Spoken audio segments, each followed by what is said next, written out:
வணக்கம். உங்களுக்காகவே பிரத்யேகமா உருவாக்கப்பட்ட இந்த ஆழமான அலசலுக்கு உங்களை அன்போடு வரவேற்கிறேன். இப்போ நம்ம பார்க்க போற விஷயம் வழக்கமா நீங்க செய்திகள்ல கடந்து போற ஒரு தலைப்பு தான். ஆனா அத நாம அணுக போற விதம் கண்டிப்பா உங்களை ஆச்சரியப்படுத்தும் இல்லையா? கண்டிப்பா. பொதுவா அரசியல் அப்படின்னாலே அங்க கட்சிகளோட கொள்கைகள், கூட்டணிகள், தேர்தல் அறிக்கைகள் இத பத்தி தான் விவாதங்கள் நடக்கும். ஆனா இன்னைக்கு நம்ம அந்த வழக்கமான பாதையில இருந்து முழுமையா விலகி ஒரு புது கோணத்துல பயணிக்க போறோம். அதாவது மனித மனங்களோட உளவியல் கோணம். ஆனா இன்னைக்கு நம்ம தேடலோட நோக்கம் என்ன தெரியுமா? இது அரசியல் சரி பிழைகளை ஆராயிற மேடை கிடையாது. மாறாக அரசியலுக்கு பின்னாடி, குறிப்பா ஒரு தலைவரை மக்கள் எந்த அடிப்படையில தேர்ந்தெடுக்கிறாங்க அப்படிங்கிறதுக்கு பின்னாடி இயங்குற மனித மனங்களோட நுட்பமான உளவியலை புரிஞ்சுக்க போறோம். சரியா சொன்னீங்க. நம்ம கிட்ட இருக்கிற சில ஆய்வு குறிப்புகள் மற்றும் தரவுகளின் அடிப்படையில தமிழ்நாட்டில் உள்ள மக்கள் ஏன் எடப்பாடி கே பழனிசாமி அவர்களை ஒரு தலைவரா தீவிரமா ஆதரிக்கிறாங்க அப்படிங்கிறதுக்கான உளவியல் காரணங்களை தான் நம்ம இன்னைக்கு ஆழமா பார்க்க போறோம். இந்த இடத்துல உரையாடலுக்குள்ள நாம முழுமையா நுழையறதுக்கு முன்னாடி நேயர்களாகிய உங்களுக்கு ஒரு அடிப்படையான விஷயத்தை தெளிவுபடுத்திடணும்னு நினைக்கிறேன். ஆமா, ரொம்ப முக்கியம். சொல்லுங்க. இந்த விரிவான பகுப்பாய்வு எந்த ஒரு அரசியல் நிலைப்பாட்டையோ, கட்சியோ இல்ல தனிப்பட்ட ஒருவருக்கான ஆதரவையோ பிரதிபலிக்கிற பதிவு கிடையாது. இது முழுமையா ஒரு கல்வி மற்றும் உளவியல் சார்ந்த தேடல் மட்டுமே. அதாவது நம்ம கிட்ட கொடுத்திருக்கிற தரவுகள்ல உள்ள உளவியல் கூறுகளை பிரிச்சு மேறதான் நம்ம நோக்கம். எக்ஸாக்ட்லி. மனித மூளை எப்படி சில பிம்பங்களை ஏத்துக்குது, சில பிம்பங்களை நிராகரிக்குது அப்படிங்கறத புரிஞ்சுக்கிறது மட்டும்தான் நம்ம வேலை. ஒரு திறந்த மனசோட, அறிவியல் பூர்வமான பார்வையோட நீங்க இந்த உரையாடலை அணுகணும். அந்த தெளிவு நமக்கு எப்பவுமே தேவை. சரி, நாம நேரடியா விஷயத்துக்கு வருவோம். இப்போ ஒரு தலைவரை மக்களுக்கு பிடிக்குதுன்னா அவர் கொண்டு வர்ற திட்டங்கள் அல்லது அவருடைய கொள்கைகள் மட்டும்தான் காரணமா? வெளியிலிருந்து பாக்குறதுக்கு அப்படிதான் தோணும். ஆமா, நான் கூட அப்படிதான் நினைச்சேன். இப்போ ஒரு வாக்காளர் இவர் நல்ல திட்டங்களை கொண்டு வர்றார், அதனால எனக்கு இவரை பிடிக்கும் அப்படின்னு வெளிப்படையா சொல்லலாம். ஆனா நம்ம ஆழ் மனசுல நமக்கே தெரியாம வேலை செய்யற வேறு சில உளவியல் காரணங்கள் இருக்குன்னு நம்ம தரவுகள் சொல்லுது. கண்டிப்பா இருக்கு. இதுல நாம முதல்ல விவாதிக்க வேண்டிய விஷயம் அடித்தட்டு மக்களுடனான தொடர்பு. அதாவது ஒரு தலைவர் சாதாரண மக்களோட அன்றாட மொழியில பேசுறதும் ரொம்ப எளிமையான தோற்றத்துல இருக்கிறதும் எப்படி அவரை மக்கள் கிட்ட இவ்ளோ நெருக்கமாக்குது? கொள்கைகளை விட இந்த எளிமைக்கு மூளை ஏன் இவ்ளோ முக்கியத்துவம் கொடுக்குது? இப்போ இத நாம ஒரு கொள்கை சார்ந்த பகுப்பாய்வா பார்க்க கூடாது. மூளை எப்பவுமே லாஜிக்கா, அதாவது தர்க்க ரீதியா சிந்திக்கிறதுக்கு முன்னாடி உணர்வு பூர்வமான தொடர்பு தான் முதல்ல தேடும். உணர்வு பூர்வமான தொடர்புன்னா எமோஷனல் ரிலேட்டபிலிட்டி அப்படின்னு சொல்லுவோம். உங்களுக்கு புரியும்படி ஒரு உதாரணம் சொல்றேன். இப்போ நீங்க வேலை நிமித்தமா முற்றிலும் முகம் தெரியாத ஒரு புது ஊருக்கோ இல்ல வெளிநாட்டிற்கோ போறீங்கன்னு வச்சுப்போம். சரி. அங்க உங்களை சுத்தி இருக்கிறவங்க யாருமே உங்களுக்கு பழக்கம் இல்லாதவங்க. அப்போ திடீர்னு ஒருத்தர் உங்களை அணுகி உங்க ஊர் மொழியில உங்களுக்கு பரிச்சயமான ஒரு தொனியில பேசினா உங்க மனசுல என்ன தோணும்? ஓ, கண்டிப்பா ஒரு பெரிய நிம்மதி வரும். அப்படா நம்ம ஊர்க்காரர் அப்படிங்கிற ஒரு நெருக்கம் உடனே உருவாகும். ஆமா, அதே உளவியல் தான் இங்கும் வேலை செய்யுது. எளிய பேச்சு, அப்புறம் அந்த கிராமப்புற பின்னணி, இது எல்லாமே மக்களோட ஆழ் மனசுல ஒரு மிக வலுவான செய்திய பதிவு செய்யுது. அதாவது இவர் நம்மளே போன்றவர் அப்படிங்கிற செய்தியா? அதேதான். இவர் ரொம்ப உயரத்துல இருந்துட்டு நம்மை குறை கூற மாட்டார், மாறாக நம்மளோட அன்றாட கஷ்டங்களை உணர்ந்தவர் அப்படிங்கிற செய்திய அந்த எளிமையான தோற்றமும் பேச்சும் ரொம்ப ஈஸியா கடத்திடுது. இது கேட்கறதுக்கு ரொம்ப தர்க்க ரீதியா இருக்கு. அதாவது வாக்காளர்களோட மூளை இவர் எனக்கு என்ன செய்வார்னு யோசிக்கிறதுக்கு முன்னாடி இவர் என்னை போலவே இருக்கிறாரா அப்படிங்கறத தான் முதல்ல அளவிடுது. வாவ்! ஒரு தலைவரோட மொழியும் தோற்றமும் தங்களுடையது போலவே இருக்கும்போது மூளை தானாகவே ஒரு பாதுகாப்பு உணர்வை அடைஞ்சிடுது. சரி, இது ஒரு பக்கம் இருக்கட்டும்.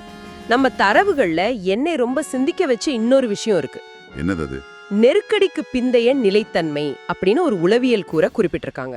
அதாவது ஸ்டெபிலிட்டி ஆஃப்டர் கிரைசிஸ் எஃபெக்ட். ஆமா. ஒரு பெரிய அரசியல் குழப்பம் அல்லது நெருக்கடியான சூழலுக்கு பிறகு ஒருத்தர் அமைதியா செயல்படுறது எப்படி மக்கள் மத்தியில அவருக்கான ஒரு வலுவான பிம்பத்தை உருவாக்குது. இத நாம மனித பரிணாம வளர்ச்சியோட இணைச்சு பார்க்கணும். மனித மூளைக்கு எப்பவுமே நிலையற்ற தன்மை, அதாவது அன்சர்டனிட்டி அப்படிங்கிறது அறவே பிடிக்காது. பல ஆயிரம் வருஷங்களுக்கு முன்னாடி காடுல வாழ்ந்த காலத்திலேருந்தே நாளைக்கு என்ன நடக்கும்னு தெரியாத ஒரு குழப்பமான நிலைமை மூளைக்கு மரண பயத்துக்கு சமமான ஒரு அழுத்தத்தை கொடுக்கும். அந்த பயம் இன்னைக்கும் நம்ம கிட்ட இருக்கா? கண்டிப்பா. அந்த உளவியல் இன்னமும் மாறல. ஒரு மிகப்பெரிய அரசியல் குழப்பம் அல்லது அதிகார போட்டி நடக்கும்போது சமூகத்துல ஒரு நிலையற்ற தன்மை உருவாகுது இல்லையா? அந்த மாதிரியான ஒரு கடுமையான காலகட்டத்துக்கு பிறகு ஒருத்தர் பதற்றப்படாம அமைதியா நிலைமைய கையாளும் போது மூளை அவரை ஒரு நிலைத்தன்மையை வழங்குபவர், அதாவது ஸ்டெபிலிட்டி ப்ரொவைடர்னு பதிவு செஞ்சுக்கும். எக்ஸாக்ட்லி. இந்த இடத்துல மக்கள் எதிர்பார்க்கறது எந்த ஒரு அதிரடியான திரைப்பட ஹீரோ மாதிரியான செயல்பாட்டையும் கிடையாது. நாளைக்கு என்ன நடக்கும் அப்படிங்கிற கணிக்கக்கூடிய தன்மையத்தான், அதாவது ப்ரெடிக்டபிலிட்டியை தான் எதிர்பார்க்கறாங்க. இவர் இருந்தா எந்த பெரிய ஆபத்தும் வராது, எல்லாம் ஒரு சீரான பாதையில போகும் அப்படிங்கிற நம்பிக்கையாது. ஆமா, இந்த கணிக்கக்கூடிய தன்மை தான் அவர் ஒரு நேர்மையான நிர்வாகி அப்படிங்கிற நம்பிக்கைய மூளைக்குள்ள விதைக்குது. நீங்க சொல்றத கேட்கும்போது எனக்கு ஒரு காட்சி ஞாபகம் வருது. நடுக்கடல்ல ஒரு கப்பல் மிகப்பெரிய புயல்ல சிக்கிக்குது. பயணிகள் எல்லாரும் பயத்துல உறைஞ்சு போயிருக்காங்க. புயல் ஓஞ்ச பிறகு அந்த கப்பலை எந்த ஒரு ஆரவாரமும் இல்லாம ரொம்ப அமைதியா சீரா செலுத்துற ஒரு கேப்டனை பார்த்தா பயணிகளுக்கு எவ்வளவு பெரிய நிம்மதி கிடைக்குமோ அதே மாதிரியான ஒரு மனநிலை தான் இதுன்னு நினைக்கிறேன். மிக துல்லியமான புரிதல். அந்த நிம்மதிக்கான தேடல் தான் நம்ம தரவுகள்ல உள்ள அடுத்த முக்கியமான உளவியல் கூறுக்கு நம்மை கொண்டு போகுது. அடுத்தது சட்ட ஒழுங்கு மற்றும் பாதுகாப்பு உளவியல், சரிதானே? ஆமா, லா அண்ட் ஆர்டர் சைக்காலஜி. நடுத்தர வர்க்க மக்கள் பெரும்பாலும் எதற்காக ஒரு அரசாங்கத்தை முழுமையா ஆதரிக்கிறாங்கன்னு பாத்தீங்கன்னா, தங்களோட பொருளாதாரமோ அன்றாட வாழ்க்கையும் எந்த ஒரு வன்முறையாலையும் பாதிக்கப்படக்கூடாது அப்படிங்கிறதுக்காக தான். இந்த இடத்துல எனக்கு ஒரு சின்ன சந்தேகம் வருது. கேளுங்க. ஒரு தலைவர் ரொம்ப கண்டிப்பானவர், யாருக்கும் வளைஞ்சு கொடுக்காத உறுதியான முடிவுகளை எடுக்கிறவர் அப்படிங்கிற ஒரு ஸ்ட்ரிக்ட் இமேஜ் இருந்தா இயல்பாகவே மக்களுக்கு அவர் மேல ஒரு விலகலோ இல்ல பயமோ வரணும் இல்லையா? ஆனா தரவுகள் சொல்றத பார்த்தா மக்கள் அப்படிப்பட்ட கடுமையான நிர்வாக துணியை கொண்ட தலைவர்களை பார்த்து அதிகம் ஈர்க்கப்படுறாங்கன்னு இருக்கு. இது முரண்பாடா தெரியலையா? மேலோட்டமா பார்த்தா இது ஒரு முரண்பாடு போலத்தான் தோணும். ஆனா மனித மூளையோட அடிப்படை தேவையை புரிஞ்சுக்கிட்டா இது மிக சாதாரணமான ஒரு தற்காப்பு உத்தி அப்படிங்கிறது புரியும். எப்படி சொல்றீங்க? அந்த பயம் அல்லது அந்த கண்டிப்பு அப்படிங்கிறது சாதாரண மக்களுக்கு எதிரானதா இல்லாம சமூக விரோதிகளுக்கு எதிரானதா இருக்கும்போது அது மக்களுக்கு ஒரு விதமான பாதுகாப்பை உறுதியளிக்குது. ஓ, அப்போ உறுதியான முடிவுகள் எல்லாமே வாக்காளர்களின் மூளைக்கு ஒரு பாதுகாப்பு சிக்னலை அனுப்புது. ஆமா, செக்யூரிட்டி சிக்னல். எல்லாம் கட்டுப்பாட்டுல இருக்கு, சமூகத்துல ஒரு ஒழுங்கு இருக்கு அப்படிங்கிற உணர்வு மனிதர்களோட அடிப்படை பாதுகாப்பு தேவையோட முழுமையா ஒத்துப்போகுது. மூளை எப்பவுமே ஆபத்துகளை தவிர்த்து பாதுகாப்பான சூழலை தானே நாடும். கண்டிப்பா. ஒரு தலைவர் சட்டம் ஒழுங்குல கராரா இருக்காருன்னு மூளை நம்பும்போது சமூகத்துல உள்ள ரவுடியிசம், கலவரங்கள் இதெல்லாம் தங்களை அண்டாது அப்படிங்கிற ஒரு பாதுகாப்பு கவசமா அந்த தலைவரை மூளை பார்க்க தொடங்குது. இத நாம இப்படி புரிஞ்சுக்கலாம். வீட்டின் வாசல்ல இருக்கிற ஒரு காவலாளி ரொம்ப கண்டிப்பானவரா இருந்தா வீட்டுக்குள்ள இருக்கிறவங்களுக்கு அது ஒரு பாதுகாப்பான உணர்வை தரும் இல்லையா? அருமையான உதாரணம். நாம வெளியே பார்க்கிற வெளிப்படையான அரசியலுக்கும் மூளைக்குள்ள சத்தமில்லாம நடக்கிற உளவியலுக்கும் எவ்வளவு பெரிய வித்தியாசம் இருக்குன்னு நினைச்சா ஆச்சரியமா இருக்கு.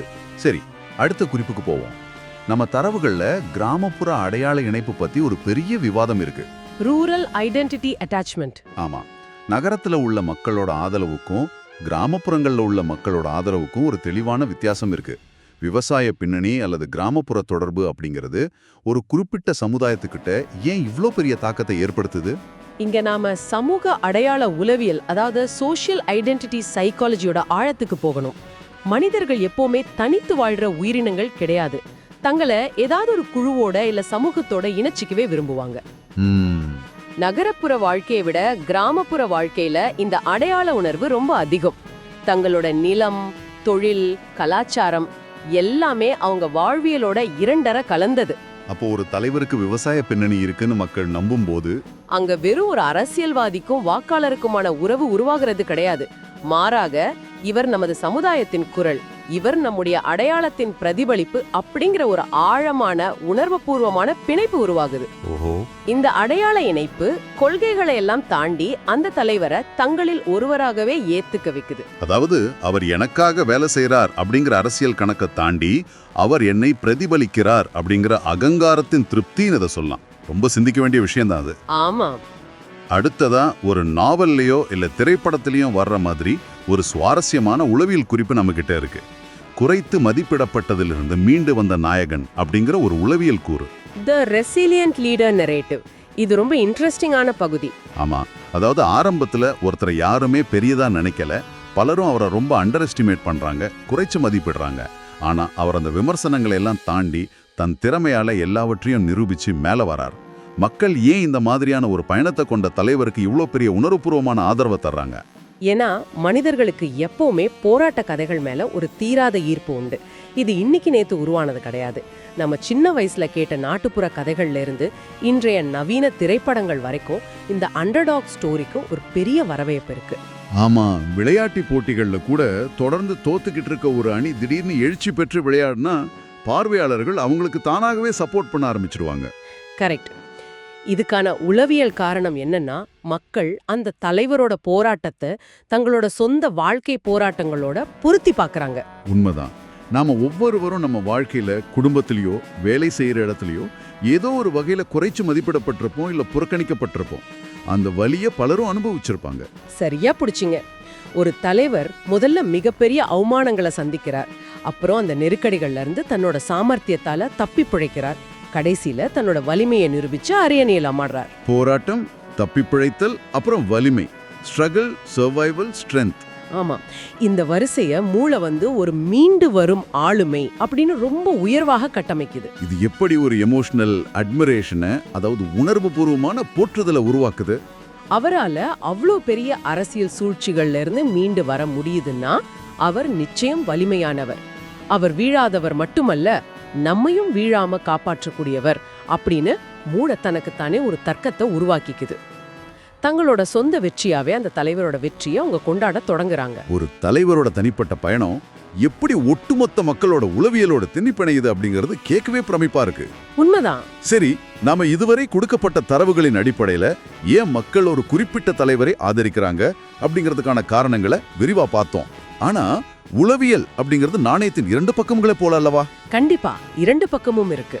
தரவுகள் இன்னொரு முக்கியமான கேள்வியையும் ஏவுது. ஏன் எல்லாரும் ஒருத்தரை ஆதரிக்கிறது இல்ல? ஏன் கணிசமான ஒரு தரப்பு மக்கள் அவரை தொடர்ந்து விமர்சிக்கிறாங்க இல்ல நிராகரிக்கிறாங்க? இதுவும் மூளையோட செயல்பாடுகளோடு தொடர்புடையது தானே. இதுக்கு நம்ம தரவுகள் என்ன சொல்லுது? நேயர்களுக்கு மறுபடியும் சொல்றேன், இதுவும் ஒரு நடுநிலையான பார்வைதான். கண்டிப்பா உளவியல் எப்பவுமே இருபக்கமும் சமமா தான் வேலை செய்யும். ஒருத்தரை ஏத்துக்கிறதுக்கு பின்னாடி எவ்வளவு உளவியல் காரணிகள் இருக்கோ அதே அளவு உளவியல் காரணிகள் ஒருத்தரை நிராகரிக்கிறதுக்கும் பின்னாடியும் இருக்கு. நம்ம தரவுகள்ல மக்கள் ஏன் ஆதரிக்கிறது இல்ல அப்படிங்கிறதுக்கு 4 முக்கிய உளவியல் காரணங்கள் கொடுத்திருக்காங்க. ஓ, 4 காரணங்கள் இருக்கா? அது என்னன்னு ஒவ்வொன்னா பாப்போமா?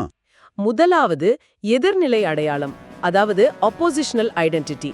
அரசியல்ல இது ரொம்ப அடிப்படையான ஒண்ணு.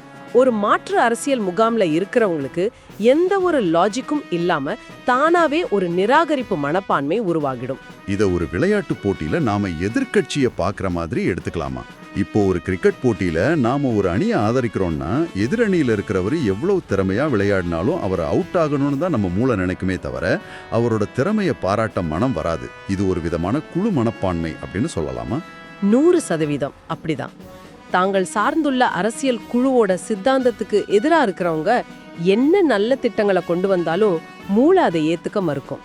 அது அவங்களோட குழு அடையாளத்துக்கு ஆபத்தானதுன்னு மூளை நம்புறது தான் இதுக்கு பின்னாடி. புரியுது. இரண்டாவது காரணம் என்ன? இரண்டாவது காரணம் எதிர்பார்ப்பு இடைவெளி, எக்ஸ்பெக்டேஷன் கேப். ஒரு தலைவர்கிட்டயோ அல்லது அரசாங்கத்துக்கிட்டயோ மக்கள் சில உடனடி மாற்றங்களை எதிர்பார்க்கறாங்க. ஆனா நடைமுறையில அரசாங்கம் அப்படிங்கிறது ஒரு மிகப்பெரிய யந்திரம். ஆமா, அதுல மாற்றங்கள் நடக்கிறதுக்கு நேரமாகும். கரெக்ட். மாற்றங்கள் மெதுவாதான் நடக்கும். இதனால மக்களோட எதிர்பார்ப்புக்கும் கள யதார்த்தத்துக்கும் இடையில ஒரு பெரிய இடைவெளி உருவாகுது. நாம இப்ப எல்லாமே உடனடியா கிடைக்கிற ஒரு வேகமான உலகத்துல வாழ்ந்துகிட்டு இருக்கோம். உணவுல தகவல் வரைக்கும் நொடி பொழுதுல கிடைச்சிடுது. அதனால மனித மூளைக்கு பொறுமை ரொம்ப குறைஞ்சிடுச்சு. ரொம்ப சரியான பாயிண்ட். அப்படிப்பட்ட ஒரு மனநிலையில இருக்கிற மக்கள் ஒரு அரசாங்கத்தின் திட்டங்கள் முழுமையடைய 5 வருஷம் ஆகும் அப்படிங்கிற யதார்த்தத்தை எதிர்கொள்ளும் போது அந்த பொறுமையின்மை மெல்ல மெல்ல அதிருப்தியா மாறுது. அப்படிதானே? மிக அருமையா சொன்னீங்க. அந்த பொறுமையின்மை தான் எதிர்பார்ப்பு இடைவெளியா மாறி கடைசியில நிராகரிப்பா உருவெடுக்குது. 3வது காரணம் ஊடக கட்டமைப்பு, மீடியா ஃப்ரேமிங். ஆமா, இன்னைக்கு நாம தகவல்களால சூழப்பட்ட ஒரு உலகத்துல இருக்கோம். தகவல் பெருவெடிப்புல வாழ்ந்துகிட்டு இருக்கோன்னு கூட சொல்லலாம். தொடர்ந்து ஒருத்தரை பற்றி வர்ற விமர்சனங்கள், செய்திகள், சமூக வலைத்தள விவாதங்கள் இதெல்லாம் மக்களோட பார்வைய மெதுவா மாத்த தொடங்குது. இது ரொம்ப ஆபத்துகரமான ஒரு உளவியல் விளையாட்டுன்னு நான் கேள்விப்பட்டிருக்கேன். ஒரு பொய்யையோ அல்லது ஒரு எதிர்மறையான கருத்தையோ மூளை தொடர்ந்து திரும்ப திரும்ப கேட்கும்போது அதுக்கான ஆதாரங்கள் இருக்கான்னு கூட தேடாம அதுவே உண்மைன்னு மூளை நம்ப தொடங்கிடும் இல்லையா? ஒரு செய்தியை எப்படி ஃப்ரேம் பண்றாங்க அப்படிங்கிறது மக்களோட மனநிலையை முழுமையா மாத்திடுது. ஆமா, அதுதான் ஊடக கட்டமைப்போட சக்தி. இது ஒருத்தரோட பிம்பத்தை ரொம்ப எளிதா சிதைச்சிடும். இறுதியா 4வது காரணம் புதியதை விரும்புதல், நாவல்டி டிசையர். புதியதை விரும்புதல்னா புதுசா ஏதாவது வேணும்னு தேடுறதா? ஆமா, மனித மூளை எப்பவுமே ஒரே மாதிரியான விஷயங்களை சலிப்பாக்குறதும் அது புது விஷயங்களை தேடி ஓடக்கூடியது. ரொம்ப காலமா ஒரே மாதிரியான அரசியல் தலைவர்களையோ அல்லது ஒரே வயதுடைய மூத்த தலைவர்களையும் பார்த்து பழகிய வாக்காளர்களுக்கு, குறிப்பா இளம் தலைமுறையினருக்கு புதியவர்கள் வரணும், புதிய முகங்கள் அரசியலுக்கு வரணும் அப்படிங்கிற ஒரு இயல்பான மனநிலை இருக்கும். அதேதான். இது அந்த குறிப்பிட்ட தலைவரோன் மேல இருக்கிற குறையை விட புதிய ஒன்ன அனுபவிக்கணும் அப்படிங்கிற மூளையோட தாகம் அப்படின்னு சொல்லலாம். அப்போ இந்த 4 காரணங்களும் எதிர்நிலை அடையாளம், எதிர்பார்ப்பு இடைவெளி, ஊடக கட்டமைப்பு, அப்புறம் புதியதை விரும்புதல், இது 4ம் சேர்ந்துதான் ஒரு தலைவருக்கு எதிரான மனநிலைய அல்லது ஆதரவின்மைய கட்டமைக்குது அப்படிங்கறத புரிஞ்சுக்க முடியுது. ஆமா, சரியா தொகுத்திட்டீங்க. சரி, நாம இந்த விரிவான தேடலோட இறுதி பகுதிக்கு வந்துட்டோம். இவ்வளவு நேரம் நாம பேசின இந்த ஆழமான உளவியல் தரவுகளை எப்படி ஒட்டுமொத்தமா தொகுத்து பார்க்கறது? ஒரு தலைவரை ஆதரிக்கிறது அப்படிங்கிறது வெறுமனே தேர்தல் அறிக்கையை படிச்சுட்டு எடுக்கிற முடிவு கிடையாது. அது பல உளவியல் கூறுகளோட சிக்கலான கலவை அப்படிங்கிறது இப்ப ரொம்ப தெளிவா புரியுது. இதை நாம ஒட்டுமொத்தமா தொகுத்து பார்த்தா ஒரு தெளிவான சித்திரம் கிடைக்கும். ஒரு தலைவரை நாம ஆதரிக்கிறோம்னா அவருக்கு பின்னாடி நமது சொந்த அடையாளம் மறைஞ்சிருக்கு. சமூகத்துல பாதுகாப்பா வாழணும் அப்படிங்கிற நமது மூளையோட அடிப்படை தேவை அங்க வேலை செய்யுது. நமக்கு தெரிந்த, நமக்கு பழகிய ஒருவரோட இருக்கிற பரிச்சயம் அங்க ஆதிக்கம் செலுத்துது. நாளைய வாழ்க்கை குழப்பம் இல்லாம இருக்கணும்னு விரும்புற நிலைத்தன்மைக்கான ஏக்கம் அங்க இருக்கு. எல்லாவற்றுக்கும் மேல நாம சார்ந்திருக்கிற குழுவோட தாக்கம் அல்லது அரசியல் சார்பு அங்க முக்கிய பங்கு வகிக்குது. கண்டிப்பா. இந்த பலதரப்பட்ட உளவியல் காரணிகளோட கலவைதான் ஒருத்தரை ஒரு தலைவரா, ஒரு நாயகனை உருவகப்படுத்துது. அதே காரணிகள் தான் சிலரை நிராகரிக்கவும் வைக்குது. இந்த உரையாடலுக்கு பிறகு இனிமேல் அரசியல் செய்திகளையோ அல்லது தேர்தல் களத்தையோ சாதாரண கண்களால பார்க்கவே முடியாதுன்னு தோணுது. நேயர்களே, உங்ககிட்ட நான் சொல்ல விரும்புறது இதுதான். ஜனநாயகத்துல நீங்க எந்த தலைவரை ஆதரித்தாலும் அல்லது யாரை நிராகரித்தாலும் அது உங்களோட முழுமையான தனிப்பட்ட உரிமை. ஆமாம். ஆனா அந்த ஆதரவு அல்லது எதிர்ப்பு உங்க மனசுல எப்படி உருவாகுது, எந்தெந்த மறைமுகமான உளவியல் தூண்டுதல்கள் உங்களை அந்த முடிவை எடுக்க வைக்குது அப்படிங்கறத புரிஞ்சுக்கிறது தான் ஒரு தெளிவான பார்வையாளரா உங்களை மாத்தும். தகவல்கள் நம்மை மூழ்கடிக்கிற இந்த நவீன உலகத்துல யாருக்கு வாக்களிக்கணும் அப்படிங்கறத தெரிஞ்சுக்கிறத விட ஏன் நாம ஒருத்தருக்கு வாக்களிக்கிறோம் அப்படிங்கிற நமது சொந்த மனதோட இயக்கத்தை புரிஞ்சுக்கிறது ரொம்ப அவசியம். ரொம்ப உண்மையான வார்த்தைகள். இந்த உளவிய புரிதல் உங்ககிட்ட இருக்கும்போது உணர்ச்சி வசப்பட்டு மத்தவங்க உருவாக்குற அலைகள்ல அடித்து செல்லப்படாம அறிவார்ந்த முடிவுகளை எடுக்க இது உங்களுக்கு பெரிதும் பயன்படும். ஒரு தலைவரோட வார்த்தைகளை கடந்து அவர் உங்க ஆழ்மனதோட எப்படி தொடர்பு கொள்றார் அப்படிங்கறது உங்களால பகுப்பாய்வு செய்ய முடியும். அதுதான் இந்த நுட்பமான உரையாடலோட உண்மையான வெற்றின்னு நான் நம்புறேன். ஆனா இவ்வளவு நேரம் நம்ம பேசின இந்த உளவியல் கோட்பாடுகளை அரசியலோட மட்டும் நிறுத்திடாதீங்க. உங்களுக்காக ஒரு இறுதி சிந்தனையை நான் இங்க முன்வைக்க விரும்புறேன். சொல்லுங்க. சற்று ஆழமா யோசிச்சு பாருங்க. நமது மூளை பாதுகாப்பு, பரிச்சயம் மற்றும் நிலைத்தன்மை போன்ற தனக்கு தேவையான ஆழ்மன தேவைகளின் அடிப்படையில தான் பல நேரங்கள்ல தலைவர்களை தேர்ந்தெடுக்குது அப்படிங்கறத இன்னைக்கு நாம விரிவா பார்த்தோம் இல்லையா? ஆமா. அப்படின்னா அரசியலை தாண்டி உங்க அன்றாட வாழ்க்கைக்கு வாங்க. நீங்க சூப்பர் மார்க்கெட்ல வாங்குற பொருட்கள்ல இருந்து நீங்க தேர்ந்தெடுக்கிற உங்க நண்பர்கள் வரை, ஏன் உங்க வாழ்க்கை துணை வரை எத்தனை முடிவுகள் உண்மையான தர்க்கத்தின் அடிப்படையில உங்களால எடுக்கப்படுது? ரொம்ப ஆழமான கேள்வி இது. எத்தனை முடிவுகள் நாம இன்னைக்கு பேசின இந்த பாதுகாப்பு மற்றும் பரிச்சயம் சார்ந்த மறைமுகமான உளவியல் தூண்டுதல்களால மட்டுமே எடுக்கப்படுது? நாம எல்லோரும் ரொம்ப லாஜிக்கா, தர்க்க ரீதியா சிந்திச்சு முடிவெடுப்பதா பெருமையா நம்பிக்கிட்டு இருக்கோம்.